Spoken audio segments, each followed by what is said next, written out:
everyone, it's Noah Bitch again, and I just want to begin tonight's vlog by saying thank you to all my friends and my family and all my fans out there who have been giving me their continuous support and devotion to my video blog, because without you all and your kind words or your comments or anything supportive or constructive, then this would not be possible and I would probably lose all hope in continuing this. But since you have all so strongly supported me by viewing my videos, even though some of them may only have 60 views and some of them might have 500 views, I think that is pretty amazing that you all have continued to support my amateur video blog on YouTube. And so I just want to say tonight, thank you. And I truly, truly appreciate it and take it all to heart. But tonight, I want to just discuss something on a more serious note, no jokes. Through the past few weeks, many thoughts have been going through my head. But one that is at the forefront that came to me around this afternoon, but throughout the whole weekend, is just how so many go through their life, at least the vast majority of people that I've met, without giving any regard to the good work that some might do. The way I have lived my life is by showing my support and my generosity and kindness to anybody who does great work or who has done good things or has really stepped up to the plate on getting things achieved or getting things achieved in their life. And I think that is a way that we all should treat each other. I think we should always be supportive of everything that our friends and family do. And this weekend, well, actually, the past 2 weeks, I've been playing for an orchestra in Fort Lauderdale in Broward County, which I had played with before. And I was playing second oboe.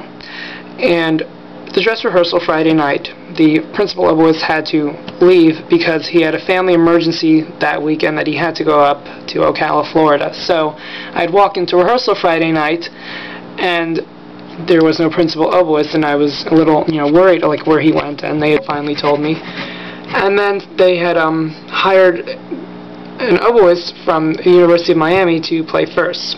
So I thought that she might have been, or he might have been a lot older than me, a lot more professional than me. And the person was very professional, but when she went to read the first part, she didn't grasp it. And I just think that when you are truly a professional when you can walk into an orchestra and truly just sight read that part, not flawlessly, but get through it and be able to follow the conductor. So at the break, I stood up for myself and took the initiative to tell the orchestra manager and the conductor that I could probably do I don't want to say better job, she's not a bad musician, but I just think that would be a lot easier for her and the orchestra if I played first, because I knew the solos and I'd been to all the rehearsals, so I had just basically played them by ear, and I did know all the pieces that we were playing. So the parts were not hard at all. So I took the bull by the reins and I played first for the concert that weekend, the 2 concerts. And though I might not have played the best I have played in my entire career playing the oboe, which has, by the way, been only 3 years on the oboe, seriously studying the oboe for 3 years. And I would say that this weekend really showed that I still have what it takes to be a principal oboist of an orchestra. And I played pretty damn well, though there were spots that I will admit were not great, but I think that in this weekend I probably played better than I have in the past few months. And my nerves were definitely very calm. But the point, let me get to, is that we finished the concerts and I got through everything, and neither the conductor nor the orchestra manager or anybody around me had acknowledged, well, a few people did, but not many, that I had done a great job, that I held it together. I got through it after only playing first for about an hour Friday night. And I got through both concerts without completely falling apart, And it just goes to show that you can get somebody's going to offer to do something for you, and I didn't ask for more money or anything. I just said I'm going to do it, so that way everything would be good. But I was waiting for that acknowledgement that, Noah, you held it together, and we thank you so much for sitting in and doing it.